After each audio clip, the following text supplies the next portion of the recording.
This is the Average Guy Network, and you have found Home Gadget Geeks show number 436, recorded on March 12th, 2020.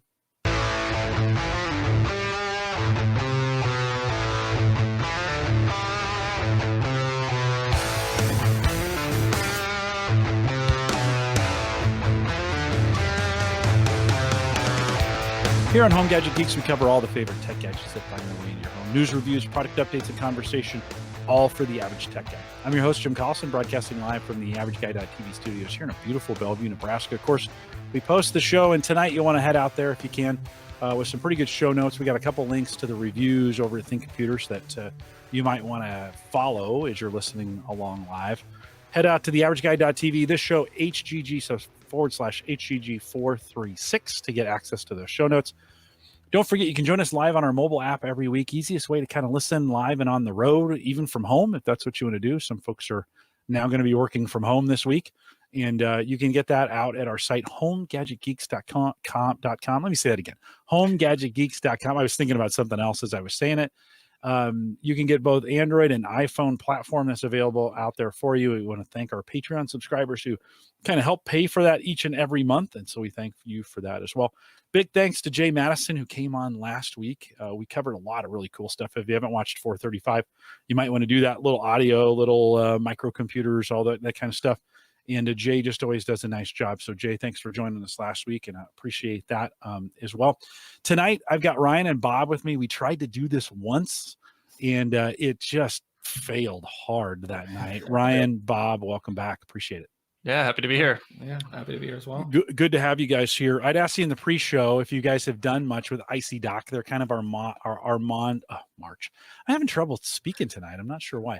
March partner. Maybe I should just slow down a little bit. Yep. They're our March partner. ICDock has been around our community for a long time. I think about Home Server Show going way back to that 10, 12 years ago. Enclosure, hard drive enclosures. Guys, do you get in the builds you're doing? You're building gaming builds. Does that something that really fits in? I would say not as much anymore, because most of ICDock's products they're mainly to go in like a drive that's on the front of your computer, and most people aren't using physical media anymore. Right. So in most case designs now, if you buy a brand new case, it's not going to come with that that 5.25-inch drive bay that you need. I'm looking around my room, and the case I'm using now is a flat aluminum front panel. The one next to it's a flat aluminum front panel, tempered glass. Yeah. Like I don't have a spot for them. Yeah. Right now. So for the really nice boxes, they sent me, just so they know, they sent me a turbo swap. So it's an MB171 SPB turbo swap. They sent that to me to take a look at. We have been talking a lot about Unraid boxes, and of course, for guys that are building kind of the server stuff, there's always that open media slot, maybe 3.5-inch bays together, or 3.5-inch bays, and ICDock kind of specializes in that. Bob, I showed you that one drive, right, that kind of fits in a PCI slot in the back. Yeah, that has an really SSD cool in it. That may work, right, for you guys? I think that the big thing about any build really is you eventually run out of space, right? You put all your drives in there, and then you want more storage. Who doesn't want more storage? So and the thing right now is with gaming PCs is that most people are using one GPU. So you have a bunch of empty slots. Yeah. You know what I mean? So just throw it in one of those empty slots and you have another, storage drive, which I think is great. Yeah. And I've kind of gone to the, multiple drive setup, but also utilizing network storage for stuff that I don't need locally. So, but I think it definitely has a spot in the market for sure. Ryan, what are you using for network storage? I have multiple. Like I have a Synology NAS and a Asus Store right now. Yeah, that's kind of I think in a lot of cases. Now this community is probably the exception. Like I think a lot of folks that listen to this show are running maybe an older box, or they're building, or they're using some kind of tower server that was, you can still get a micro server that's got 4 drive bays up front from HP. And so I think in this niche case, maybe the non-gaming, but home storage server, I'd said to them, hey, I'd like the 5 bay that goes in the 3.5. Yeah. And they're like, okay, that's the top of the line stuff. we're going to send you this. We'll see how it goes. So we've been doing this on Twitter. If you're a regular listener to the show, go out and give IC Doc some love. We'll be talking about this quite a bit this week, but and let me just go full screen really quick here for you guys. But we're going to be talking about this enclosure. One bay, fits in a 3.5. It's toolless, so you open that up. No drive bay or anything needed. Slide in that 3.5-inch drive, lock it in. Got a key that goes with it, and makes it easy hot swap to get it in. Back plane back there. You got your SATA connection and your power. And so I've got to actually have a need for this right away. I've been building out and trying to move some of my hardware mining gear onto one box. And I need some drive space. So this will help I have at least one drive that's sitting out in a dock. And so I'll move it from an external dock into the case, kind of just kind of clean it up a little bit. That'll go in this weekend. I want to thank Vincent over there at IC Doc for sending it over. We'll do some pictures, and Mike is back next week. By the way, Mike's out on assignment. He's he's suffering in San Diego at the moment. Poor guy. That guy. But we'll post some pictures and talk about it more kind of next week. Thanks, IC Doc, for sending that over. And of course, they're big friends of the network. They have been that company. I mean, that's one of the early companies from a home server perspective. We talked about. Ryan, when did you come did you listen to Home Server Show? Were you a Home Server guy? Yeah, definitely. Yeah. So Home Server Show, and then man, it was close to when Wieger started that I started listening to this for Home Gadget Geeks. But that, yeah. What do you think? What were you talking about on Home Server Show when you joined in? You remember? I don't have any idea. No. Yeah, the years kind of go, right? Don't they? They do. I look back and I'm like, I've been listening for that long. I was just thinking, I remember the first time I saw an IC Doc Bay device, probably I went to a LAN party in Kentucky, and I think I was in high school. So that's how long, and I'm 35, so that's how long IC Doc has been around. So they've been making products for a very long time. They have, and they specialize in kind of drive enclosures of taking and I think I might have, the chat room's correcting me. I think I might have said 3.5 when I meant 5 1/4. You know what I meant. So taking 3 5 1/4s and putting 5 3.5-inch drives in. I think that's what I meant to say. And Bob, they have been around a long time, and they just keep making. You can get an enclosure that's a 3.5-inch drive and get 2.5-inch drives in there and fit in the slot, right? So and they keep chugging along, and so I'm kind of excited to have them back and have them kind of focusing on them here through the month of March. All right, we want to focus on you guys, and you spent some time at CES 2020. We're a ways away from it, and we're going to talk a little bit about that, a little bit about some other stuff that you've been reviewing. I want to start, Jay last week when we had him on, we spent a lot of time talking about getting some pretty powerful equipment into a little tiny space. So if you haven't listened to that show, you need to go back and listen to it because it's pretty cool. And I said to you guys kind of in pre-show, I was kind of like, oh, hey, but I expect from you guys kind of the big cases, right? But Bob, you just recently looked at an ASRock X570 Phantom gaming rig that is getting small. Are you guys also looking at small stuff as well? I think that, like in our space, especially gamers and enthusiasts, that mini ITX has been pretty popular. It's just that not a lot of people, they want the big tower that they can show off. They want to do multiple graphics cards, whereas when you're in a mini ITX motherboard, you're limited to a single graphics card. They want extra PCI slots for storage or whatever else it may be. But I think mini ITX is great because you talk about building small systems for doing storage stuff, but you can build an amazing ultra small compact gaming PC that you can pick up and take with you to your friend's house, just like like an Xbox would be. And I know I used to take an Xbox over to my friend's house and we'd have a sleepover. You could do the same thing with this motherboard and some pretty awesome hardware. It's just like I said, I love mini ITX stuff. I think that there's a lot of great cases out there which would support this motherboard. And then this is a AMD X570 motherboard, which means it's going to support the newest Ryzen processors. So you can fit their highest end Ryzen processor is 16 cores.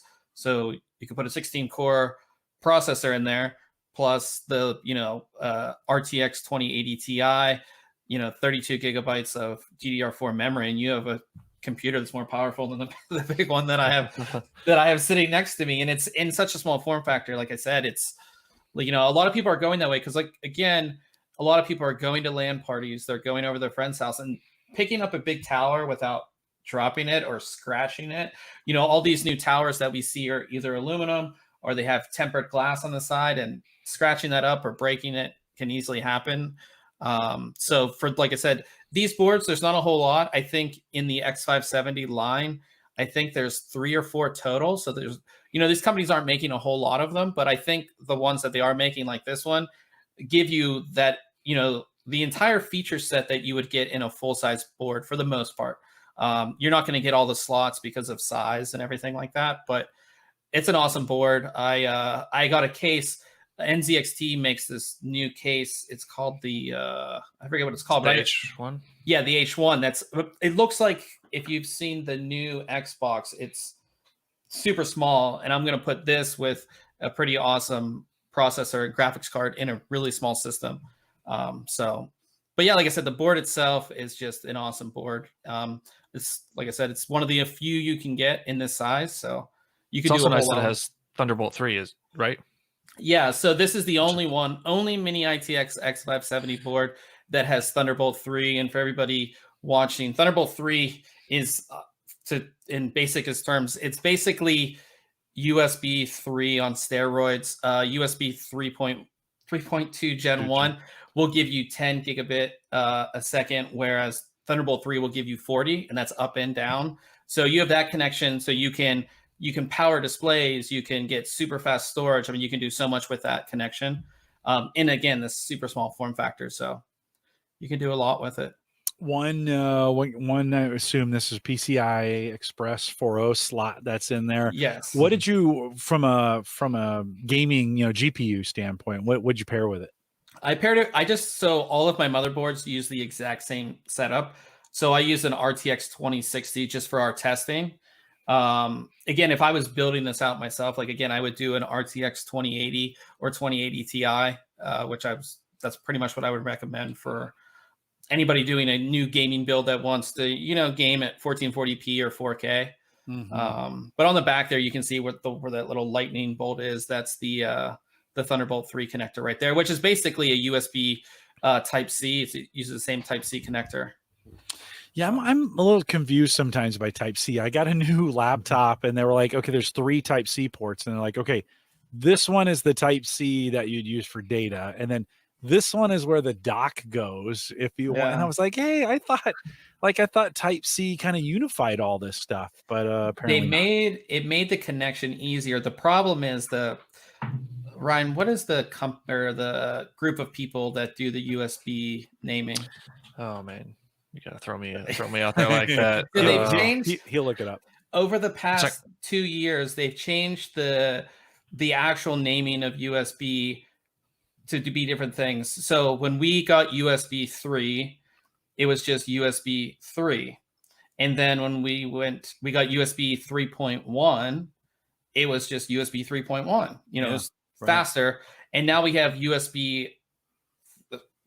So confusing. So now we have USB 3.2 Gen 2, which is USB 3.2 Gen 2. But then they changed USB 3.1 Gen 1 to USB 3.2 Gen 1. So they mess up all these namings, and then you're messy. Just like, it's for the. It's horrible. I understand it because this is what I do, but for normal consumers, you're like, what? What is? Yeah. Well, but this is an enthusiast market. I think Jay liked the ASRock boards too. He said last week, this is an enthusiast market, right? Yeah. You're not going to have your average consumer picking this up. So if they are picking it up, 2 things that are interesting on the back of this board. One is this like a PS2 port or what? And is there some in the gaming world? Is there some advantages to having that? I wouldn't say from gaming. Yeah. Sorry, I'm just jumping in there. Yeah. No, go Like ahead. a lot of people use them in overclocking situations to have that direct access to the keyboard and that input function in case USB isn't working properly because of a failed overclock. A lot of times you'll find that. And I would say ASRock isn't the best when it comes to their BIOS. It's good, but it's not as good as, say, Gigabyte or Asus. So having PS2 on there gives you direct access to that keyboard. So if you are having an issue and for some reason your USB devices don't initialize in the BIOS, you can still use that PS2 to access the BIOS and make the changes that you need to make. Never in a million years would I've thought but that makes sense. I mean, that makes sense, right? It's kind of a more native control to get that. Now, it's also got a button down here that says clear CMOS. I'm assuming that's for the same reason, right? Overclocking that's gone bad. Yeah, it's a lot of times. So most motherboards either have a button on the back here or on the board itself. It's obviously not on the board itself because once you get this in your system, it's going to be really hard to access the board. It just makes it easy if you are overclocking or if you're just changing settings and you just mess something up, that you can easily press that button and it just clears the BIOS and resets everything. Ryan, have you ever had to press the clear CMOS? Oh yeah. Yeah, multiple times. And like the board I have has like a power button on the back too, so you can just hit that power and the as worst well as clearing is, that CMOS. The worst is when a lot of boards I would say before a couple years ago, a lot of the boards had a jumper. So you'd have to find it on your board, move the jumper over, power on the system, and then move it back. And do it in the right order, right? So you gotta have your manual handy so you know, like, oh, do I power it off and then move the jumper, or do I move the jumper then power it? So okay, so Andrew in the chat asked, what's the DisplayPort import used for? Is that because it has Thunderbolt 3, you can bring in another video source and then output it using the DisplayPort as an output. So you can get a DisplayPort monitor and output whatever you're inputting, if that makes sense. Is it, and what's the use case? Is that for streaming or is that for what? It could be for streaming. It could be just for running another display. It's it could also be for, you're not using as much resources on the GPU itself. Okay. And again, Thunderbolt 3 has so much bandwidth, you can do a lot with it. So, but yeah, that's why you have that on there. I mentioned this to Jay last week when we were talking to him, and there's a good picture of it here on the screen where it seems like everything's gone to colored light, right? Oh yeah. Is that and I noticed you guys cover that a lot, but that's everything right now, right? Everybody's jamming lights and everything. Yeah, I think it's pretty well like standardized that most products now are going to have RGB. It's pretty, and the nice thing is, on almost all of them, you can at least turn them off if you don't like that. But yeah, I mean, RGB is here, and I don't see it going away anytime soon. I see it expanding. Okay, I'll ask you a lightning round. Ryan, you first. A fan of it or not a fan of it? Totally a fan. Fan. Bob, fan, not fan? I'm a fan. If it has good software, I'm a fan. Yeah. Yeah. So I'm assuming there's some janky software out there. Oh yeah. The problem is that every company makes RGB products and every company has RGB software. And then you install these different products from different companies in your build, and you have 6 or 7 different pieces of software that don't communicate with each other or don't work well. So you have one set of fans doing one effect where your other things are doing another effect, and it just doesn't look right. We're getting out of that with companies working with each other, but it's still kind of janky, I would say. Yeah. And I do see with some of the new boards, like the dashboards in the BIOS are almost more complicated and have more features than some of the ones we used to get in Windows, right? I mean, it looks as we're kind of going through this. By the way, you should check this out. Head over to theaverageguy.tv/HGG436 to get the link to head over there, so you can just go directly to it. But Bob, you've got a bunch of when we go through a board like this, is it pretty common now to have maybe 10 or 20? Go ahead. What you're looking at right there, that's actually the software. So that's in Windows. But you actually get that exact same option in the BIOS as well. So for the BIOS, Yeah, most of them now, the great thing about the BIOSes now is that you get full keyboard and mouse support. So you're not using your arrow keys to go through everything. And then in that, you have so many options. And again, ASRock isn't even as advanced. If you go to like an Asus BIOS, when you load in, it's a full, graphical BIOS where you can see your fans running and they're spinning there, and you can see your temperature and a graph and everything. I mean, it's pretty in depth. So for the beginner, I think it's great because, you load into like an old school BIOS and you're like, what's going on? Like, what does this mean? What does that mean? And especially the new BIOSes too, when you like hover over with your mouse, you hover over an option on the side, it usually tells you what that option will do. Yep. So if you're not sure, you get some more information, which is really great. So I think that especially in the past like 2 or 3 years, BIOSes have come such a long way. And it's just great because I think so many people are getting into PC gaming where they're building their first PC and they've never seen a BIOS before. So I think that's really great. Ryan, I'm going to ask you this question. Bob did the review on the board, but is this an average guy? As we think about someone building their own gaming rig, and they're technical enough to be able to put these things together, but maybe not the biggest geek out there. From your opinion, Ryan, is this an average guy board? And what was the cost, Bob? What was the cost on this thing after Ryan? It is $219. Sorry, I went there first. No worries. $219. Which is on the higher end. I think, we kind of think a lot of times when we're buying storage or server boards, those are probably in the, 125 to 200 range. Ryan, is it an average guy board? So I think it can be. When you work with a mini ITX system, you run into space constraints and frustrations of cable routing and making sure things can get to places and you're not, cutting off air circulation or running cables into a fan, things like that. That being said, like you're still using the same socket that you would use on a full-size motherboard. You've got that PCI slot. All your power connections are the same. All your fan headers. You're just working in a smaller space. Now you could surely put this board into a full-size case, right? It'll fit and would work just fine. But I think there's no reason that someone in this audience would be able to use it, no problem. And Bob, this is your review, right? This is your review. Do you go about it the same way? Each of the boards that you do you kind of go about it the same way? So you've got some kind of testing. Yeah, standard? I think for the most part, I use the same hardware on every system or every board that I test. And like the test, just like this board, it didn't do great in PC Mark, but then on like the CPU specific benchmarks, it did really great. And all of these benchmarks, they're going to be pretty much the same. We show you like, here's the CPU specific, and it did the best out of all the boards that we tested. I think that with these boards, they're all going to do pretty much the same as far as performance, because it's the same hardware, essentially. What it comes down to is feature set. And again, if you want RGB lighting or any of that stuff on the board, that's really what it comes down to. And it comes down to, it's just like buying a car. Are you a Ford guy or are you a Chevy guy? It'd be like if you're an ASRock guy or you're a Gigabyte guy, it kind of comes down to what you want.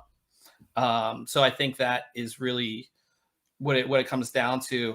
Because again, most of our testing, the graphs are a little bit deceiving, but it's usually only a few points difference in all of our tests. So yeah, it just comes down to features. And like this board is for somebody obviously who wants a smaller rig. That's kind of why you're buying that board. This is a screen, at least in the community around here, that we see a lot of. We haven't done as much of it lately, but for a long time, we're always kind of checking what's the speed out to the drive. I'm assuming for you guys, and Jay was talking about this a little bit last week too. I'm assuming for you guys, M2 every time at this point, right? Yeah. Are you loading that? Yeah. So on this review, we didn't test the M.2 on this one. Because it's on the opposite side of the board. And that was one of the downfalls of this, is that the new Gen 4 M.2s, they actually have these massive heat sinks on them. And because the actual socket for the M.2 is on the opposite side of the board, if you mount this in the case, you actually won't have room for an M.2 that has a big heat sink on it. Okay. Do you have a picture of that in here? Do you remember? There was on one. it's on page 2, I believe. Let's go back and look. By the way, for your reviews, if you haven't gone out to thinkcomputers.org and checked out the reviews, multi-page reviews. So instead of having to scroll all the way through, kind of goes down, click to the next one, goes down, click to the next one. So we're on page 2. It should be the last image. Yeah, the last image. Not that one. Not that one. Right there. Right there. Yeah, you can see that's where it is. And the issue that I had is most motherboard manufacturers will include their own sort of heatsink for it that would fit their board specifically. And the problem is, again, all of the Gen 4 M.2 drives I have these massive heatsinks on them. So any normal person wouldn't be able to install this in a case with that, against the motherboard tray and have a Gen 4 working that wouldn't throttle. So that was kind of the issue that I kind of ran into there. Okay. Yeah, I'm not gonna lie. I jumped into storage on the early M2 drives that didn't seem to perform very well, and I kind of stopped paying attention to them. And it was easier for me just to put an SSD drive in for a lot of the things I do. That was fast enough.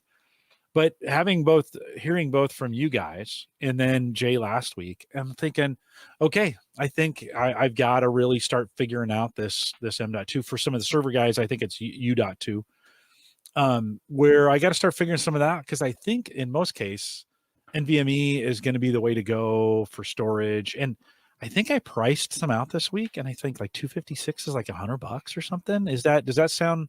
That sounds pretty. That sounds high. I mean, you should be able to get a 1 terabyte for. Maybe it was a 1 terabyte for like $110. Something like that. Sounds more. Yeah, like a Gen 3 drive will be right around that price. Pretty standard. And then any new board I'm buying right now is probably going to have an M2 slot in it, right? Mm-hmm. That's pretty standard. Yeah, whether it's Gen 3 or Gen 4, that's something to keep an eye on. And you'll obviously between the two for me. So I'll give you kind of like the breakdown. So like a normal SSD, your fastest SSD will be around 500 megabytes a second read and write.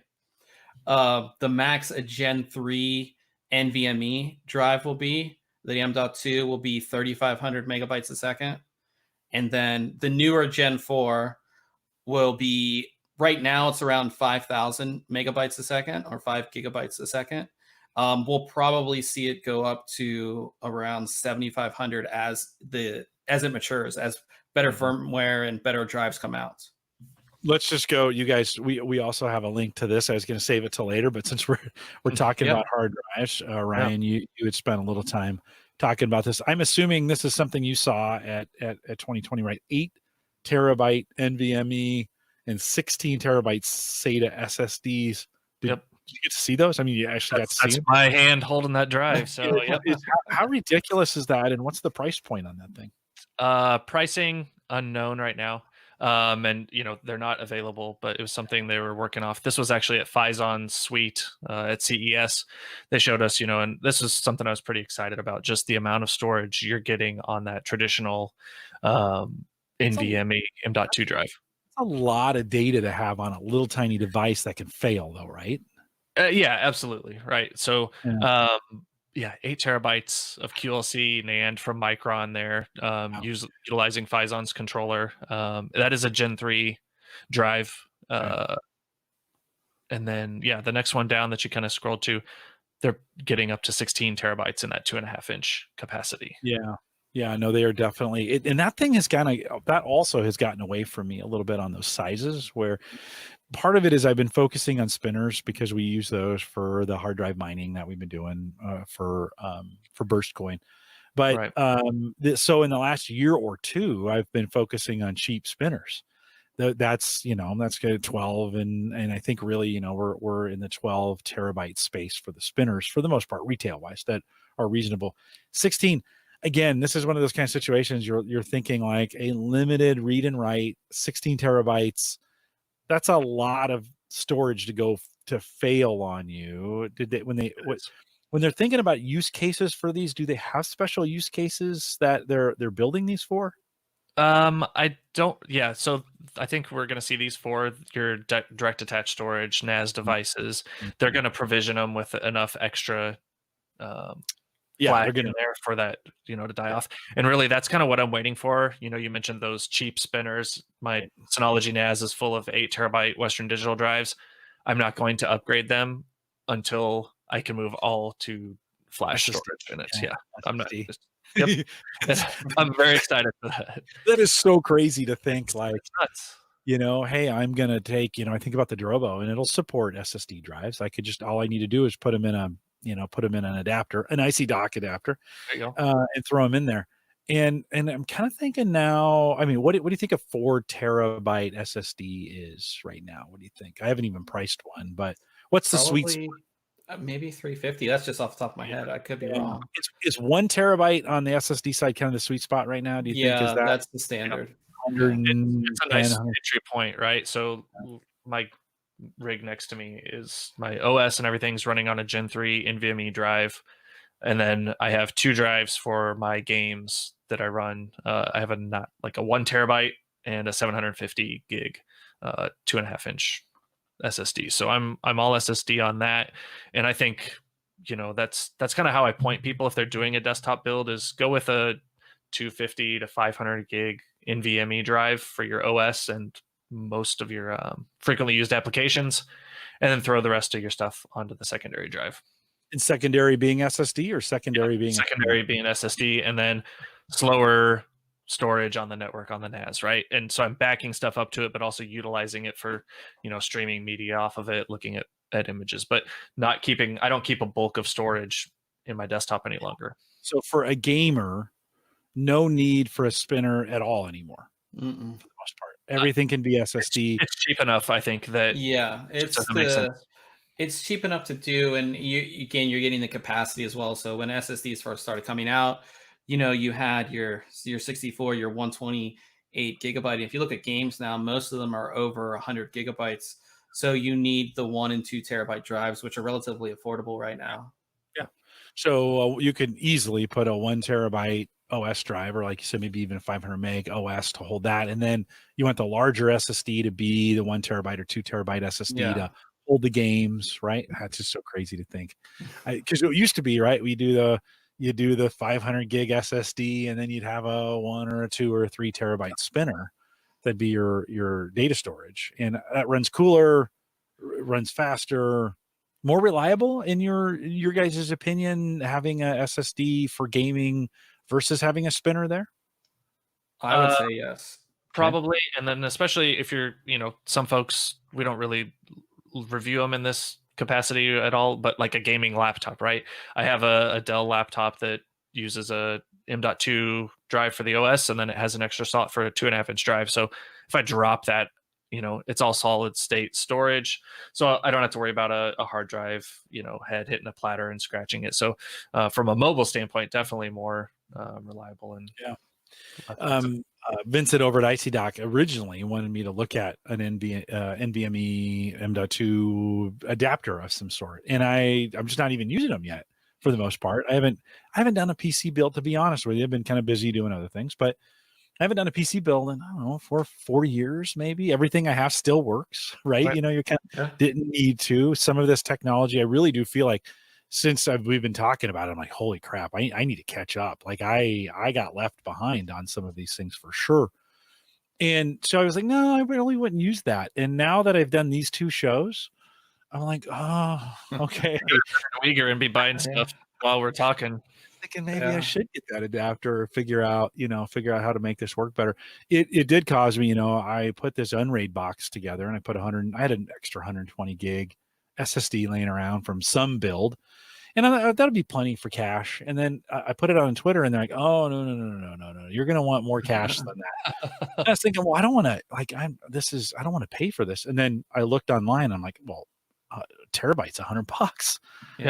Why wouldn't I? So it's completely changed. I think I was gone from looking at those kind of parts long enough that I missed a cycle, right? And so it's kind of cool. It's all of a sudden PC builds have gotten exciting again, because I Rip Van Winkled it for a year or two, and all this stuff cycled out. So it's I think cool. the coolest thing too that you'll notice when you move from even an SSD to an NVMe drive, one is your Windows load time. I mean, you'll hit the power button and your you're into Windows like within 15 seconds, maybe probably less than that. And then two is, these big games that I was talking about, when you're loading the level or whatever it may be, you're loading the next mission. I'm sure, you playing games like the load time, you're just waiting. It says loading. It would just be instant. You're just, on to the next level, which is really cool as well. Yeah. And I know a lot of people appreciate that. Well, and 2 years ago, for most of my PCs, I flipped them all over to SSD for that, and that's still pretty fast. Like, the Windows load time still pretty quick, but now I'm thinking, oh, okay, it's time. Yeah, I mean those random reads and writes between a standard SATA drive and an NVMe, drive. A lot of times you won't, in day-to-day use, see that difference until you really start those sequential reads and writes with larger files from one source to another, that you can really see those large numbers, right? But yeah, no, they're still definitely worth it. No, right on. It's just one of those new thoughts, and it gets me thinking like, oh, so my studio PC, the one I'm using here, which I built, I don't know, 5 or 6 years ago, Core i7, 4700. It's got 16 gig of RAM in it. I've got I think a 500 gig SSD in it, which is plenty for what I do. And it's been an awesome, and I've got some 1060s in it that we were doing some mining in. Now I'm using for video, and it's fine. I don't game. It's not a gaming rig, and it's been great, and it will continue to be great for a couple years.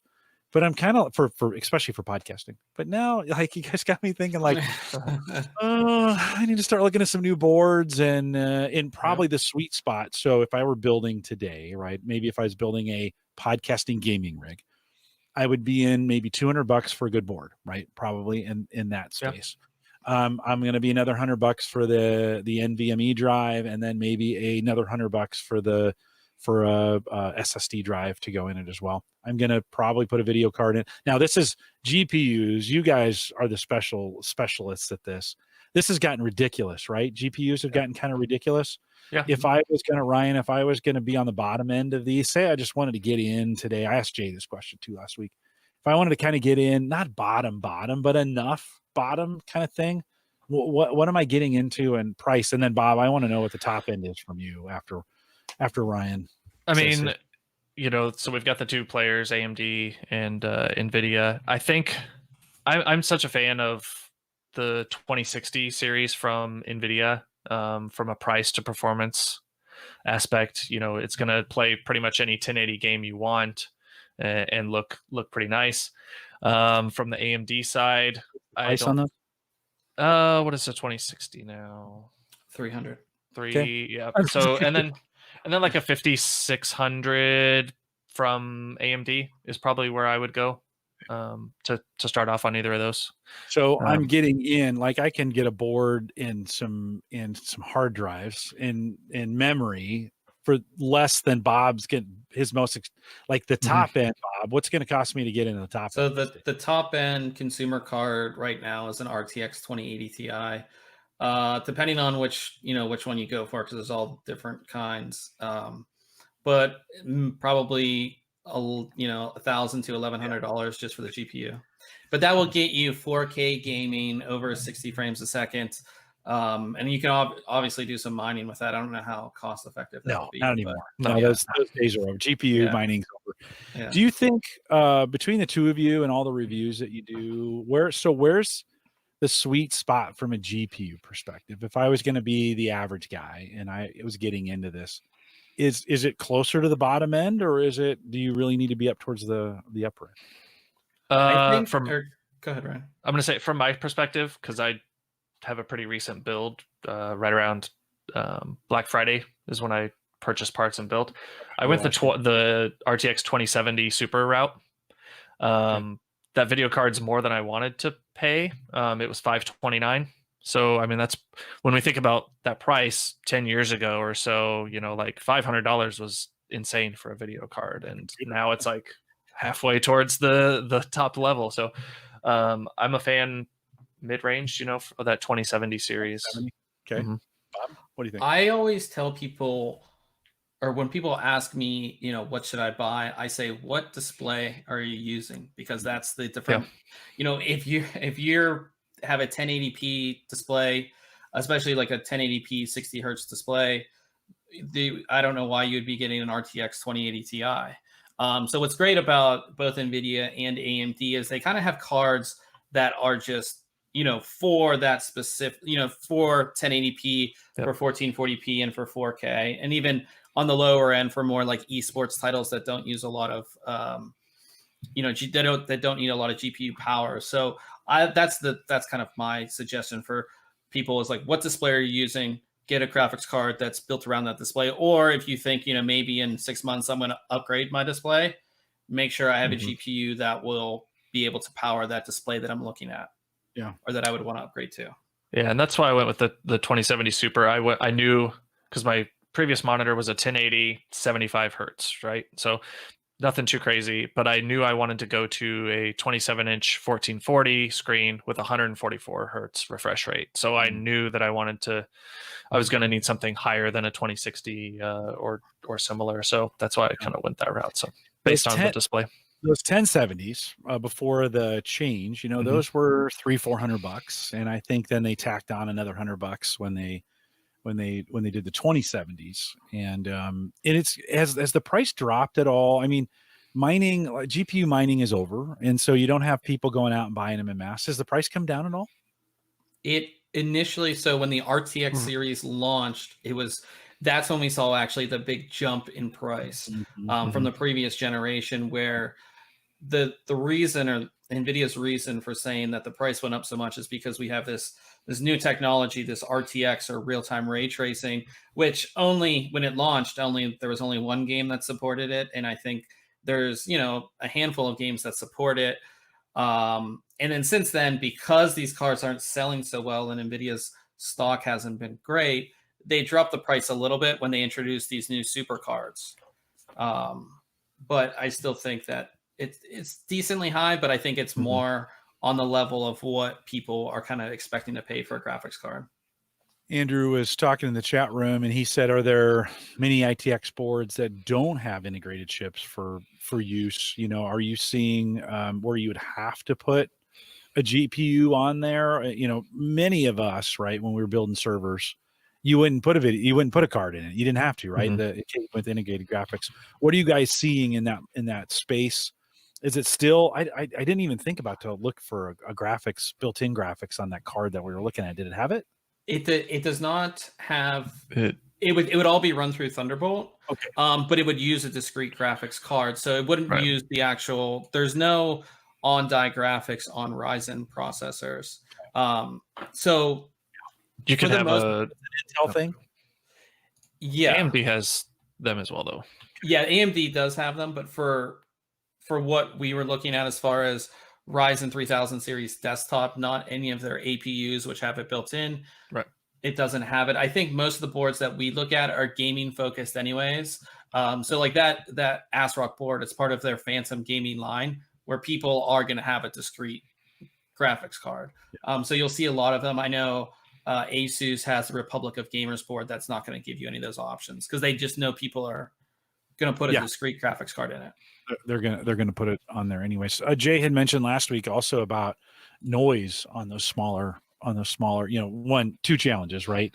One is cooling, two is noise. Did you, Bob, as you were going through that board, and as we kind of just think about, we've removed hard drive noise, but now we have these big ass fans, right on the GPUs. So for GPUs, it all depends on, I would assume, which one you're getting.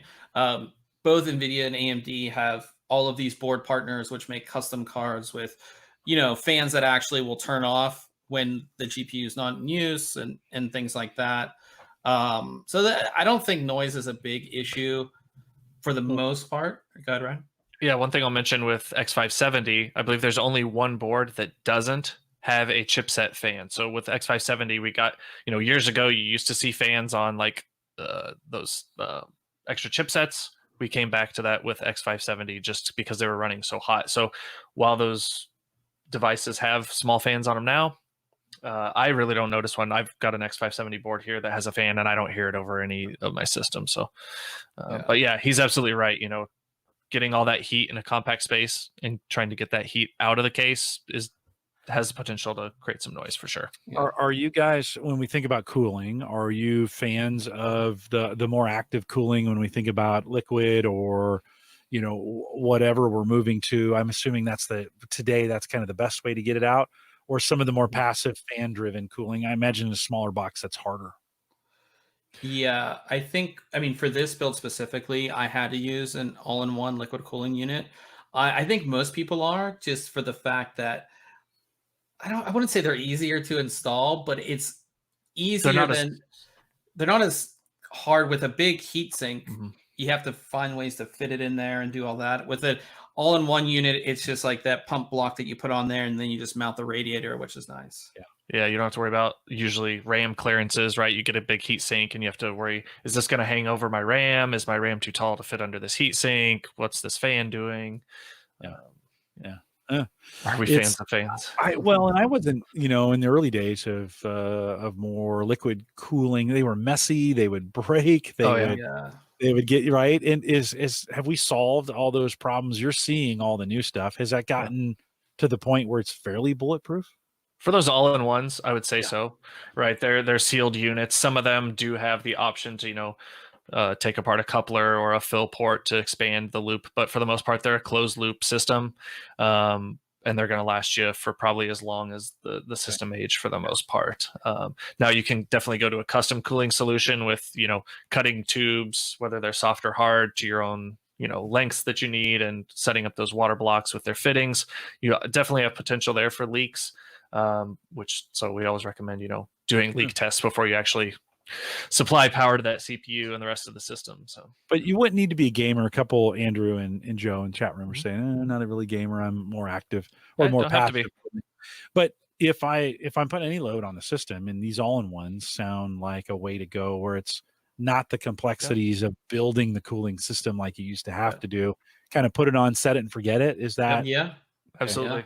What do those run typically if I was gonna put an all-in-one cooling system in generally? From the low end, probably around $80, all the way up to, I mean, I have one sitting right next to me that is $2 something. What's that? Why wouldn't you? Yeah, why wouldn't I, right? It's not done. It's a little more fancy. It's got a screen, like a little LCD screen on the pump block, and things like that. But I think it's like $200 and some dollars. So you're right around the $100 to $150 range for a pretty standard 240 millimeter, 280 millimeter all-in-one. When you guys are doing reviews on boards, is the expectation you'll supply all the other parts, and then in this case, when you're testing it, do you put a cooler on it just to make sure you don't burn it up? Or Bob, how do you, as you're approaching a build, you have enough stuff that you can just so typically we supply, you know, if I'm reviewing motherboards, I supply everything else. And for the most part, I use the same hardware on all of the reviews, so everything's uniform. So yeah, that's kind of the expectation that the motherboard manufacturer has. Okay, that's cool. Yep. We had talked about RGB cases, and of course, Bob, you've got a post out there from early January. I'm assuming is this a CES find, or is this just something that was sent to you? No, so this was at CES. This was sort of a prototype of where a company called Corsair, who's huge into RGB products, they had this prototype that had RGB lights on both sides, you know, the front panel, which is glass, the side panel, which is glass. And it's their new technology. So they actually been developing this technology for a couple years. And again, the RGB lighting is built right into the panel, but you can't see any wires, which is the crazy part. When we walked into their suite, like I looked over to the right side and saw this, and like that's all I could think about the whole time we were in their suite. And I mean, they have a suite that's just this enormous conference room, because they, Corsair has multiple companies now under their umbrella, and like all I wanted to do was go back and look at this case and just like stare at it. Did Corsair kind of make, because they've been around a while. Like I have old equipment that says Corsair on it, right? Have they've been big ones in pushing this RGB space as far as getting it more? Are they the kind of the leaders on it? I would say they're one of the leaders. So I think 2 years ago, they used to have software for their gaming stuff and then software for their lighting stuff, and they unified it all into one piece of software. So the software obviously is controlling your lights, but you can have, and the thing about Corsair is, as you said, you've had stuff from them for a while. They used to only make memory. They used to make memory, and that was it. Now they make pretty much everything that goes in your computer besides your graphics card and motherboards and graphics card, motherboard, and processor. But everything else, they make cases, they make coolers, they make storage, they make power supplies, peripherals. Yeah, they make headsets, keyboards, mice, cooling. They make everything. So what they've done is they've unified all their software. So if you have a Corsair keyboard, you can match it with the Corsair lights on your case and all that. So yeah, they've really made an effort to make that whole process for the user, because they want you in their ecosystem. You know, if I buy this Corsair case, I'm going to buy a Corsair keyboard and mouse, so all my RGBs match together. Yeah. Do Ryan, what's your infatuation with this? Like, I mean, what is it that this is not my favorite when I see, when I see PC builds that are all lighted up this way. That's not my thing. But what draws you to it? So, I mean, with this one in general, I'm already kind of I'd say I don't want to call myself a Corsair fanboy, but a Corsair fanboy, right? Yeah. I've just always been a fan of their products before I was reviewing them, and everything. So as far as RGB goes, like the customization, each one of those on that case image there, each one of those lights, each one of those LEDs is fully controllable. So I can set each one to whatever color, on or off, whatever I want. So it just gives you so much potential to whatever the mood is, right? If it's Christmas time, it's Halloween, I can put an animation across those lights. They had this nice like gold twinkling look to it for a while. And so I'm not a big fan of the rainbow puke that's showing there right now, right? Like, yeah, it looks cool sometimes, and people are like, what in the world is like your computer doing? But sometimes you're like, all right, I want everything to be black, but then every now and then I want them to twinkle gold or white. And just like the customizability and the fact that they can put that many LEDs on those glass panels with almost invisible leads between them, and have it look as good as they do is just a pretty cool engineering feat, I think. Well, and I've noticed the fans have gotten out of control. That's really right. This is really where this kind of lives, is in the fan space. Is that right? Yep. Yeah, you used to be like, okay, I'm going to put white LED fans in, or they're going to be red, or they're going to be blue or green, or maybe I get some that have a button and I can cycle through 3 colors. And now it's like, I've got 20 LEDs on my fans. I can change the color of each one of them individually and, run that pattern, like Bob said, have everything integrated. So like my Corsair headset I have on can cycle through the same colors as my keyboard and mouse, my internal coolers. You're the only one there to see it. Like, it's just you. That's all right. That's okay. That's the way it is. But I just reviewed Corsair's new fans that have 36 RGB LEDs in the fan. And yeah, you can control each LED individually through software, which I think is pretty awesome. So yeah, I mean, it's just, yeah, people like it. Yeah. It's insane. Well, it must be popular, right? They wouldn't continue to make. Yeah, I think, Jim, if you had in your background on your video there, you just had a computer with those fans going, I think you get more views that way. Well, it's crazy. So this backdrop here, I move it around and move some stuff, but it's pretty busy.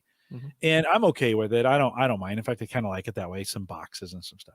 But at work, they hate it. Like every time I do anything from home, they're like, "Oh, could you put a curtain over that or something?" Like they just don't want to see it. Well, starting Monday, I'm working from home, and I have to do. And so, I've been thinking about, do I cover this up? If I put a lighted, say I just went in there and put a bunch of RGB lights that are blinking, they would lose their mind. They would lose their. That's what all the streamers are doing. Yep. I'm streaming in the dark and get the glow going around me. So old streamer though. So, somehow we just keep doing it. No, I know it's super popular right now. It just has never been like Ryan, like you said a minute ago. I've got one on this box. I bought some fans, and it had some lights, and I kind of turned it on, and it's white, and I thought it was cool. I was like, good enough, right? Good enough for me. It does make a nice night light down here. When I shut off all the lights in the basement, it kind of lights it up just enough so that I can see what's going on down here. So good enough for me for a night light. Bob, you had mentioned that, like companies like Corsair, and I think, who's doing it wrong is Logitech. Like they can't seem to get, in my opinion, Logitech can't seem to get any of their software together working. Their camera software is different. Now, I have noticed they have some new gaming software that they're using where I think they're trying to, am I wrong? I mean, is Logitech? I think, so the thing with Logitech is they have two distinct, I would say, companies within Logitech. There's the consumer, which would be like the webcams and things like that. And then they have Logitech G, which is their gaming and everything. I assume from at least my communication with them, they're two completely separate companies within Logitech. And even the PR companies are different for each group. So that's where you have that disconnect where, like, they might have good gaming software for their keyboards and mice, but then you go to their webcam software and it's just horrible. Yeah. It's well, I was just trying to help a guy today who has a C920, and I was like, oh, no, we need to get the software on there so you can control the lighting and the white balance. And oh my God, going on their site and just trying to find the piece of software. Oh yeah, that's horrible. They don't even list the C920 anymore. They have a C920S, I found. Yeah, today. They have a 922, 930E. They have a separate controller piece of software just for the camera, and then they have, like you said, they have the gaming, the G software that does that, and then they have another, like a camera. It's almost like a video capture piece of software, but it's not very good. And you're like, what are you guys doing over here? That's why I think like so many of these companies just need one piece of software. Just like I have a capture card where I do my BIOS overview videos, and it's from Elgato, and they make Elgato capture for PC and Elgato capture for Mac, and that's the way it's been for at least the past 5 years. That's what they make. So, just like with Corsair, they went to one piece of software. It's called IQ. That's all of their products are encompassed in one piece of software, which makes it great because I think too, if people complain about one piece of software, then, Logitech's working on that, and then they're not working on the control software. They're not, just one piece of software just makes things so much easier. I love IQ because, like, I plug in a new Corsair device and it shows up in the list of devices up top, and so I can just click on it and go right to its settings. They update that application to be ready for any new products that they are going to release. So as soon as there's an update and a new product that comes out, you plug it in and it's going to be available right there in IQ for you in one panel. Yeah, well, I think, Logitech is, for us, at least in our community, has been a long-standing kind of go-to, especially on the video camera side. But man, their software infrastructure is a mess right now. And the websites are just, they're all over the place. You just kind of, you don't know. So Bob, you saying there's like two different companies kind of working this, now that kind of makes sense. You're kind of like, oh, I thought it was all one company. So, okay, I'll have to figure that out. I work with enough podcasters who are using C920s. Everybody bought them and has been using them. And that camera control software is really, really good. It's what I use here, but now I can't find it anymore. I don't even think I have it installed. I think I just have the driver installed. I don't think I even use the software. I got it if you need it. And if you, well, in a lot of cases, if you, like down here, I have good enough lighting. I don't really need it that much. Being able to change the white balance is kind of nice, right? It's those kinds of things where the auto stuff or the auto focus, if you move around a lot like I do, I'm constantly doing it. It's trying to refocus all the time. Well, you don't want that necessarily either. So having that control is kind of a lot easier. Bob, last review, and this is unfair. I had 3 Bob reviews and only 1 Ryan review. Bob, are you doing all the reviewing? Is that what's going on? 99% of it. I do most of it. Yeah, Ryan does a lot of the water cooling stuff and some of that stuff, and that's we don't feel it. I mean, that stuff's exciting, but I don't think it's exciting as motherboards and gaming products. Ryan, you just got thrown under the bus. That's all right. I'm used to it. I throw Wieger under the bus all the time. So a gaming mouse, like again, this is a space I haven't paid attention to. You know, I'm thinking if I paid $7 for a mouse, I paid $6 too much. Yeah, yeah. These gaming mice. This is a Cooler Master MM711 gaming mouse. Is it worth? I'm assuming these things aren't cheap, but is it worth it? The thing that the reason why I put this in there is because there's been a big change. So I have the mouse. I'm still using it. Actually, it's right here. There's been a big change in gaming mice. One, you used to, gaming mice used to be really heavy, and you would put weights in them and change the weight around and things like that. And I think last year is when we first started seeing these super lightweight gaming mice. And I thought they were stupid. I mean, being a traditional gamer, I like my big, heavy mouse. And I saw these mice, and I'm like, this is dumb. This is just like a gimmick. Like, how everything is just gimmicky a lot of times. Everybody's making the same product, so it's kind of like gimmick. And then I got one into review, and I was actually surprised at how much I like the lighter weight gaming mouse. So I think this one, I'm not sure. It's definitely in the review. I think it's like 50. That one, the 710 weighed 53 grams. Yeah, this one I think is. Yeah, I think this one's just over 60 grams, which is very, very light. And if you actually do play a lot of games, it does make a difference, because if you think about it, you're moving your arm around, you're moving the mouse back and forth. And if you have a heavier device, you're eventually going to have more strain on your wrist and everything like that. And I feel that the movement is actually better. It's like, I play a lot of first person shooters, so I don't need a ton of buttons on my mouse or anything like that. And yeah, I just really like the lightweight gaming mouse. And I have two other ones here, one that I reviewed, and then I have this other one here. And you can see the way they do it is just kind of like a race car. They cut out pieces of the actual mouse to make it even lighter.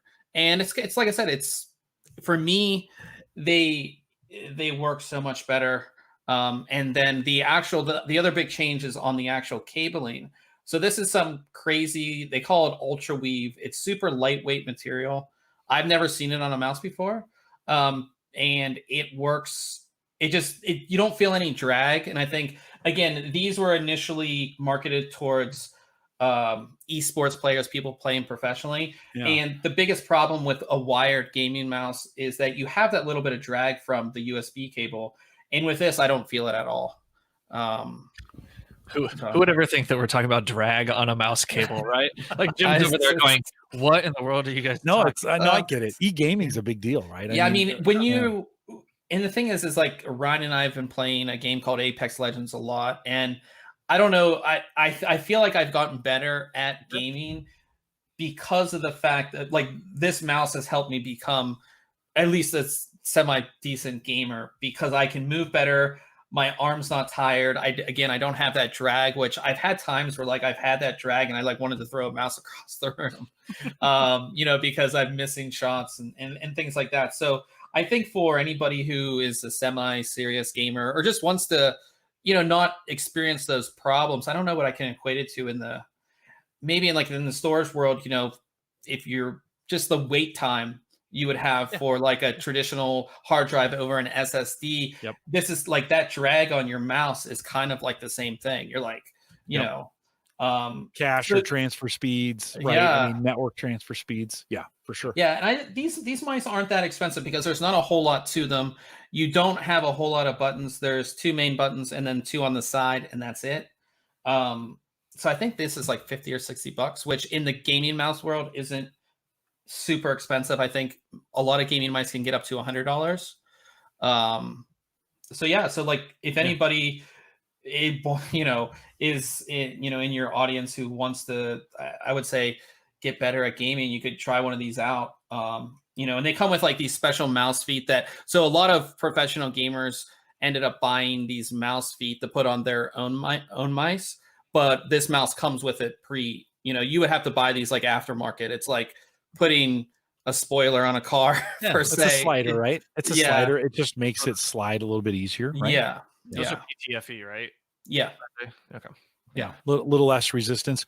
I thought when I saw the holes, I actually thought that was for kind of like cooling. So, if your hand is going to be on it does do that as well. So you do, you're not going to get the hand sweat on the mouse as much.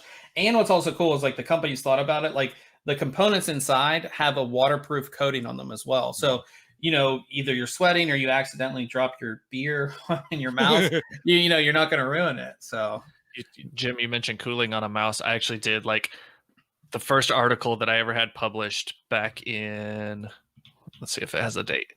Oh, whenever it was, in 2003, I modified a little Logitech mouse, cut a hole in it, put a grill in it, and have a little fan that I took out of a laptop that actually blows on the palm of your hand. Yeah. No, that makes sense. I mean, you're getting into it and you're, and sometimes it's nice, these, in some of these old mice, I have an old wireless mice here. The rubber stuff gets a little gummy after a while. And, if you're going to be gripping this thing the whole time, it kind of makes sense. That's another go ahead, Ryan. I was going to say the plastics that a lot of these gaming mice are made out of are PBT.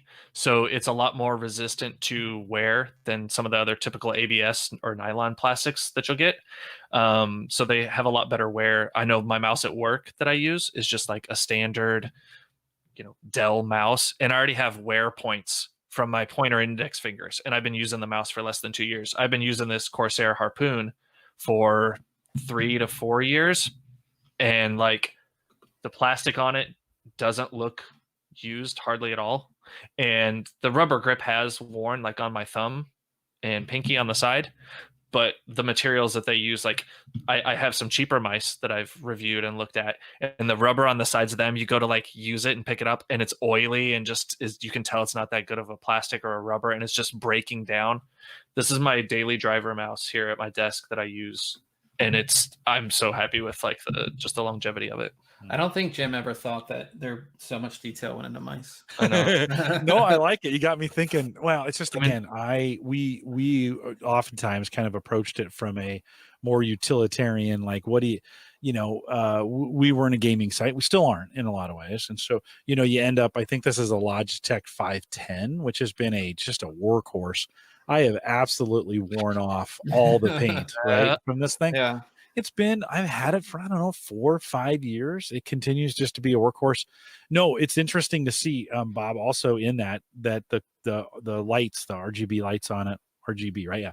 I always have to, is it RGB or RBG? I got the BGs on my brain. Red, green, red. Yeah. I always think of KGB. That's kind of make sure I get it right.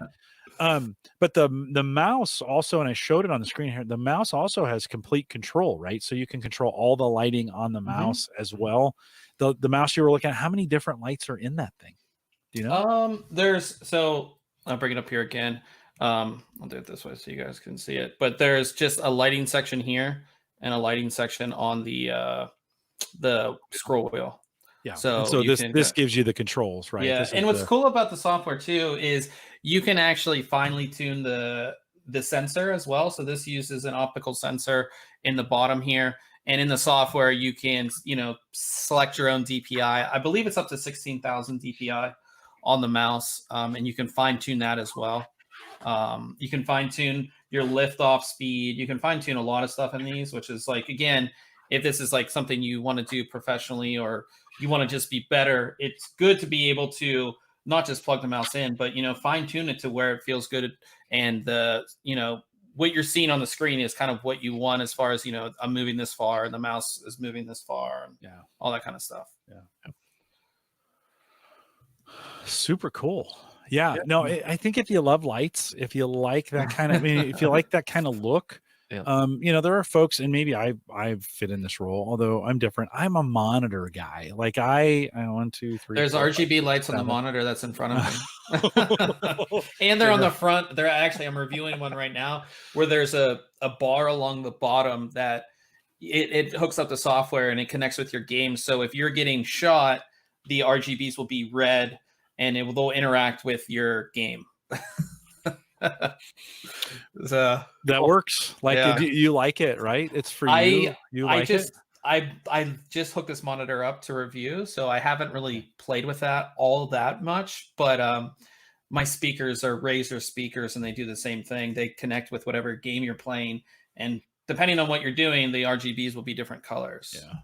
It's cool. Yeah. I don't see it being that useful because I'm not looking down at this bar per se in my game. So I think it's just kind of like, again, it's kind of gimmicky in that sense. That's kind of fun. Yeah. Like we find storage that way. Like I have 90 terabytes of storage here, and that's people like, yeah, what do you need 90 terabytes for? You always need more storage because I want it. Like, yeah, that's my thing. That's what I like doing. Yep. You guys, also, we didn't spend a lot of time at the beginning of the show talking about this, but you guys also have a weekly podcast that you're doing. If folks, and you do it live, your Wednesday nights. So we're Thursday. So if you're looking for something, you're listening to this show and you're like, man, I'm dying for something to do on Wednesday nights. How do folks find it? What do you guys talk about? How does it usually go? So on the website, it's just thinkcomputers.org. And then you can see on the screen there, it just says podcast on the top menu. You can just go there. On all of your just podcasting apps or websites, it's just Think Computers, all one word. And you should find us on, we're on, iTunes and Google Podcasts and everything like that. Yeah. What about live show? What's the easiest way to get you guys live? Just on our YouTube page.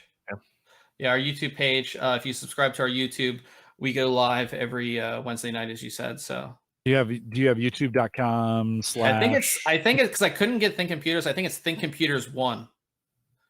Like the number 1. Really? I'm pretty sure. Yeah, I'm pretty sure. I hope this doesn't go to a bad site. I'm pretty sure. No, I'm pretty sure it's there it is. Nice job. Nice job. And you'd want to subscribe over there when you go over there and get that done. Apparently I hadn't subscribed, so we'll get that done. And you want to subscribe over. I thought I've been getting notifications from you guys when you go I think live. you subscribe to my personal YouTube. That's okay. Yeah. And does it go? Do I get the notifications there too? Or maybe when you're uploading something? That's just so you just like I have my own YouTube where I like just talk about traveling and stuff like that. All right. I don't know if you want to subscribe to that one, but yeah, so our podcast is obviously very enthusiast and gaming focused.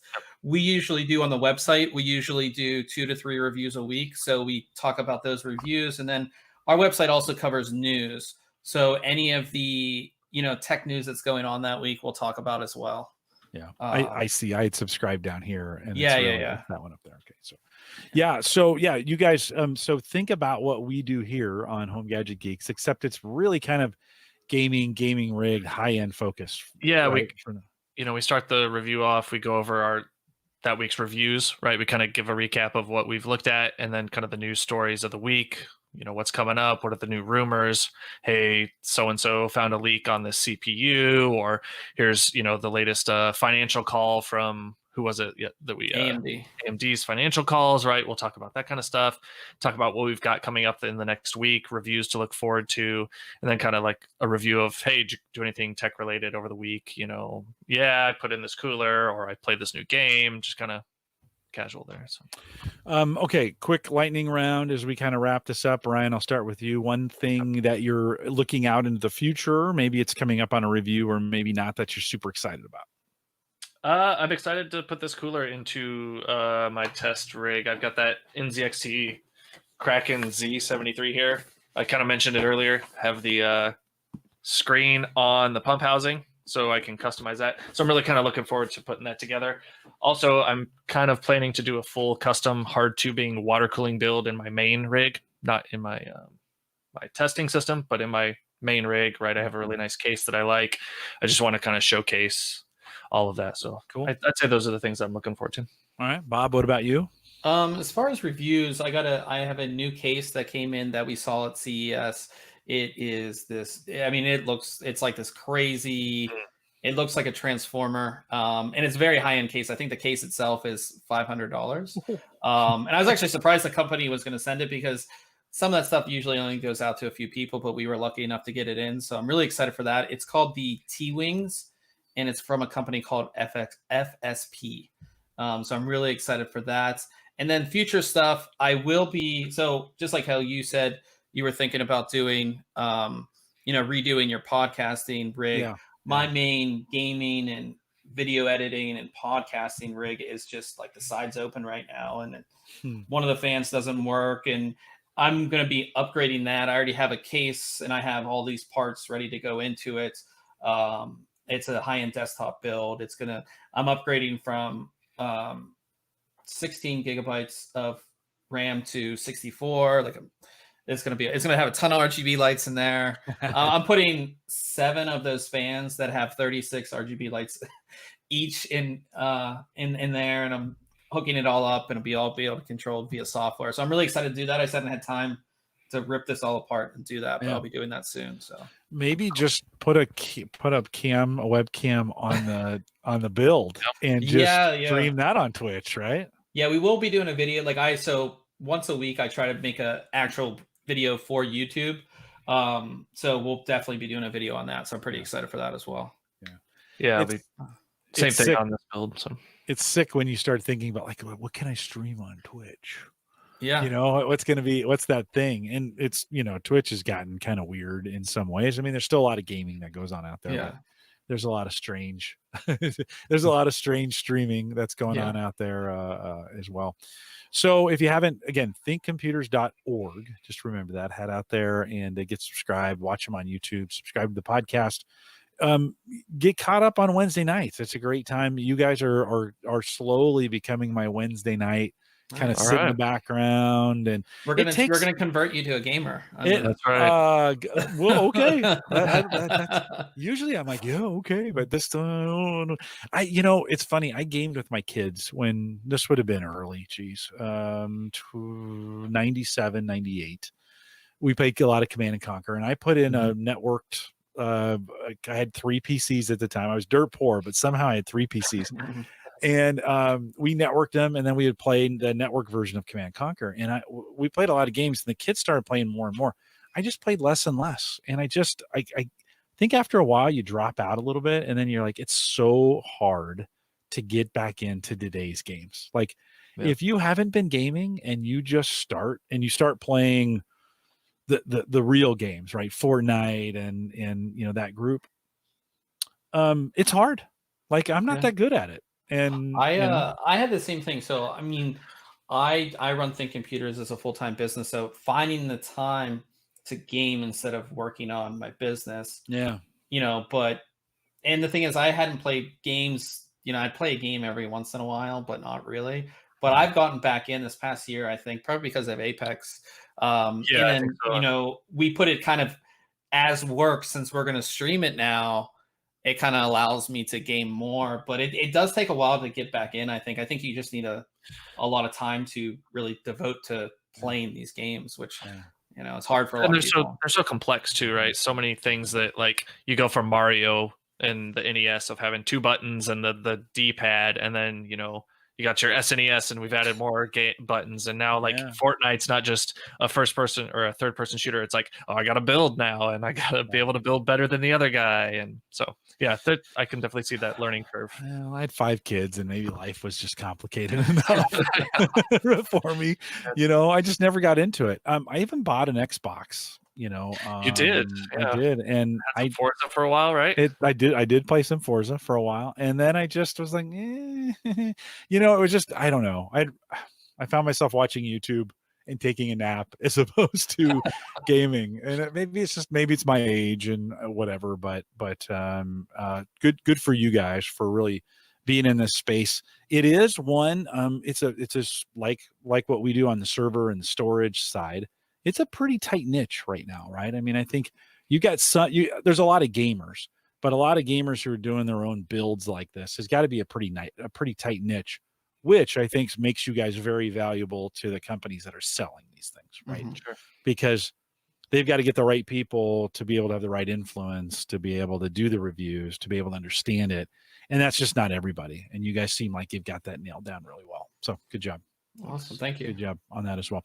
You guys hang tight for just 1 second. Let me close things. We'll do a little bit of post show if anybody's got any additional questions. I will remind everybody and say thanks to our Patreon subscribers. Do you guys do Patreon? Do you have a Patreon? We never got into the Patreon. Never got into that space. So it's all funded, like commercial funded, to Bob to put it together. Mm-hmm. Folks paying you for sponsorship type stuff. Gotcha, right? Yeah. This is how you do it. So, well, we thank our Patreon subscribers. They help kind of pay the bills when it comes down to the things like our mobile app. And so that's not free every year. And so we appreciate that. If you want to support the show in what we do here, head out to theaverageguy.tv/Patreon. If you want to join us in Discord, theaverageguy.tv/Discord. If you want to join us in Facebook, theaverageguy.tv/Facebook.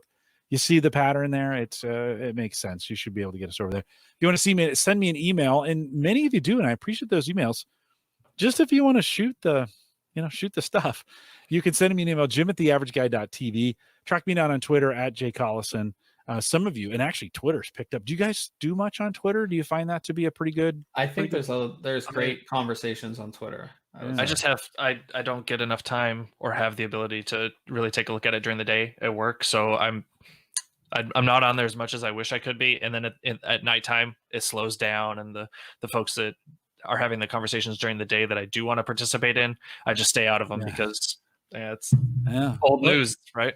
Yeah, I don't know. I'm finding it's picking back up again. Bob, you're Bob TV. That's pretty easy to remember over there. Ryan, you're just Ryan Kerschner. So that's pretty easy for the two of you. If you want to follow those guys over there, I'm actually finding Twitter to be a much more friendly place than it's ever been. And I would agree. I think it's gone through like a transformation, because that's where everybody was when Twitter first started.